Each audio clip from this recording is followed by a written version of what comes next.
Salut, c'est Vince pour le musicien.fr, j'espère que tu vas bien. Aujourd'hui, on va parler de matos. Le musicien.fr. Alors on va parler de matos, surtout de cohérence de ton matos en fait. Tu sais, moi un de mes chevals de bataille, c'est d'essayer d'aller au-delà des questions de matos pour penser plus à la musique, à la musicalité, à l'inspiration, vraiment les oreilles, vraiment se détacher de l'outil et mettre l'outil au service de notre créativité. Pas avoir l'outil pour l'outil, tu vois. Alors pourquoi je te dis cohérence du matos? En fait, il y a souvent des questions sur le matériel. Est-ce que tu penses que ce matériel est bon? Est-ce que tu crois que si j'ai ce matériel-là, je vais pouvoir faire de la bonne musique, etc.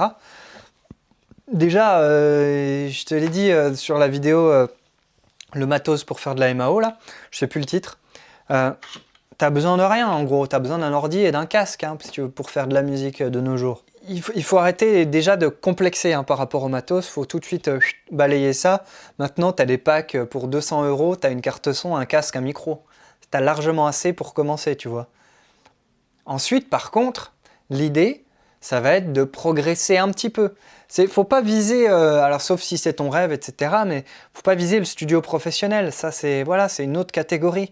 Toi, ton idée, c'est de faire de la musique. C'est pas d'enregistrer des groupes, de faire des mixages pour la télévision ou je ne sais quoi, tu vois. Ton but à toi, c'est de faire ta musique, de créer, de sortir ce qu'il y a dans ton cerveau, de le fixer, de le figer, puis de le partager et de passer à autre chose.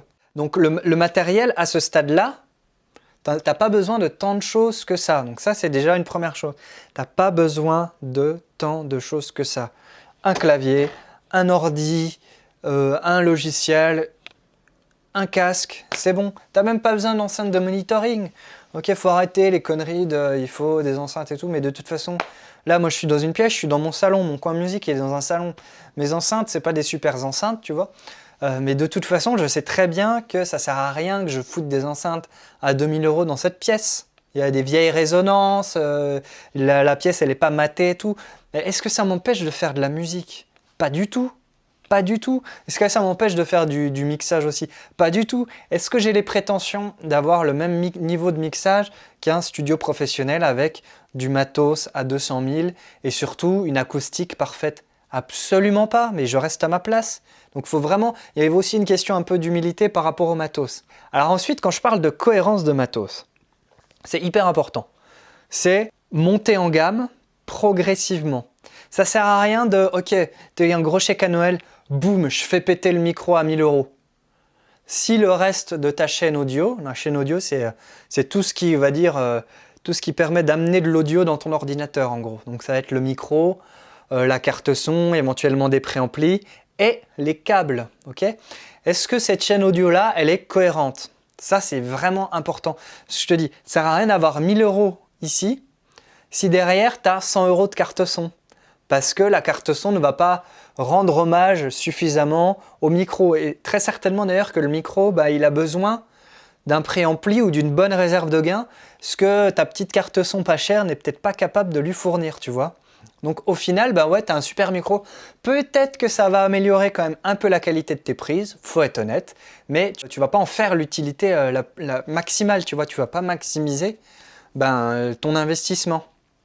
Alors que si peut-être tu investissais dans un micro à 400 €, une interface à 400 €, et puis ce qui reste peut-être avec des bons câbles et un bon pied de micro. Tu crois pas que là d'un coup tu vas avoir une chaîne beaucoup plus cohérente et du coup un son qui sera de bien meilleure qualité que si tu avais un seul élément très cher dans toute une chaîne. Et donc j'ai parlé vite du câble, mais on pourrait en parler, en faire toute une vidéo, peut-être que je ferai ça d'ailleurs, mais vraiment, putain, achète des bons câbles quoi. Ça fait mal au cul de dépenser 30 € dans un câble, ouais, mais si tu veux, dans les studios pro, les câbles ils coûtent pas 30 €, ils coûtent 300 €. Non mais c'est vrai, il faut un petit peu redescendre si tu veux. Ça sert à rien d'avoir du bon matos si ton câble il buzz de ouf, tu vois.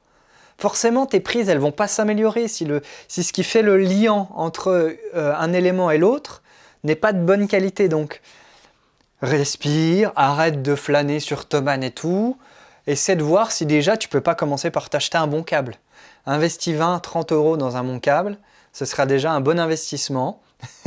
qui va sans doute te durer plus longtemps, plutôt que de foutre 5 € dans un jack ou dans un XLR qui de base est mal blindé, mal fini, etc. Il y a une question de cohérence et ensuite tu montes en gamme. Moi j'ai commencé, j'ai acheté une Tapco USB Link, je crois, qui devait coûter 100 balles, un truc comme ça. C'était sur le site Playback à l'époque. Et seuls les anciens, entre guillemets, connaissent. Le site existe plus, je crois. Je crois que même le site qui a remplacé, il n'existe plus non plus. Enfin bref, Thomann a un peu tout absorbé, je crois. Hein. J'avais ça, j'avais un micro Behringer là, C1 qui coûtait 30 €. Donc j'avais une interface à 100 ou moins de 100 balles, un micro à 30 € et puis un câble pareil qui devait valoir 5 €. Mais c'était cohérent. Tu vois, c'était cohérent. Je crois que le casque, le AKG 240, que j'ai toujours d'ailleurs, c'est le seul truc qui était, on va dire, pro, entre guillemets, qui avait dû me coûter 200 € à l'époque, qui coûtait plus que tout le reste réuni, tu vois. Je pense que j'avais acheté pour 200 € de matos, plus un casque à 200 €, tu vois. Parce que finalement, avec un bon casque, tu peux déjà faire beaucoup de choses. Bien plus qu'avec des petites enceintes toutes pourries au final. Même si c'est important d'écouter sur des enceintes. Je m'égare, on pourrait en parler pendant des heures. Mais tu vois, j'ai commencé gentil. Et évidemment, moi, ça m'a toujours fait rêver le bon matos. Et ça fait rêver plein de gens. On a toujours envie d'avoir du bon matos, etc. Mais ça, c'est une excuse qu'on se donne pour pas produire finalement. Ensuite, tu vois, j'ai monté en gamme, j'ai acheté, je sais plus, une carte Roland, puis après une Focusrite. Puis les éléments, petit à petit, à chaque fois, je monte en gamme, tu vois. Et maintenant, j'ai une RME et un micro Neumann, par exemple. Et avec un câble qui coûte, je sais pas, 40 ou 50 € entre les deux, parce que c'est important. Mais ça, avant, je l'avais pas compris. Moi, j'étais comme toi, je voulais craquer mon compte épargne, je sais pas quoi, puis tout de suite m'acheter un super truc, sauf que ça marche pas comme ça. Ton micro, tu vas pas forcément pouvoir le faire fonctionner, c'est ce que je t'ai dit. Donc l'idée, c'est vraiment ça, c'est d'avoir une cohérence dans ton matos pour, si tu veux que ton son, la qualité sonique vraiment de ton son, elle progresse, mais progressivement justement. C'est une progression progressive. Voilà. Il faut investir dans du matos de façon intelligente. Ça, je pense que tu l'auras compris, c'est super important. Ça sert à rien de passer des heures et des heures dans les reviews de trucs si de toute façon tu n'investis pas dans des bons câbles, etc. par exemple. Ou si ta chaîne audio est disproportionnée, ça sert peut-être à rien d'investir tout de suite dans des préamplis si tu n'as pas un bon micro, tu vois. Ça sert à rien d'investir dans une bonne carte son avec 8 entrées si de toute façon tu enregistres un élément à la fois. Tu vois, là même moi j'ai une Fireface 802, limite je me demande si je vais pas la revendre pour en prendre une plus petite, parce que au final je suis loin de me servir de toutes les entrées. Il y a un gain de confort parce que j'ai plusieurs trucs branchés, mais au final je m'en sers pas à sa juste valeur. Alors je me dis que c'est un investissement et que cette carte là je vais la garder des années, au moins 10 ans, facile. Donc voilà, mais tu vois, on est tous confrontés à ces questions-là et je pense qu'à tous les niveaux, on est confrontés à ces questions-là. Donc c'est important de penser intelligemment à ton matos, d'investir tranquillement, sans se presser. Les choses vont se mettre en place, mais surtout, essaie d'avoir une chaîne audio cohérente et de le faire avec un peu d'intelligence, en tout cas, avec de la passion, mais pas foncer tête baissée. Et surtout aussi, pense à tes câbles.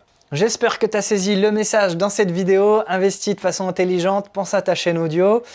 Si cette vidéo t'a plu, tu sais quoi faire. Le pouce, le petit partage, le petit abonnement qui va bien. Je te dis à la prochaine. Fais plein de musique. Ciao.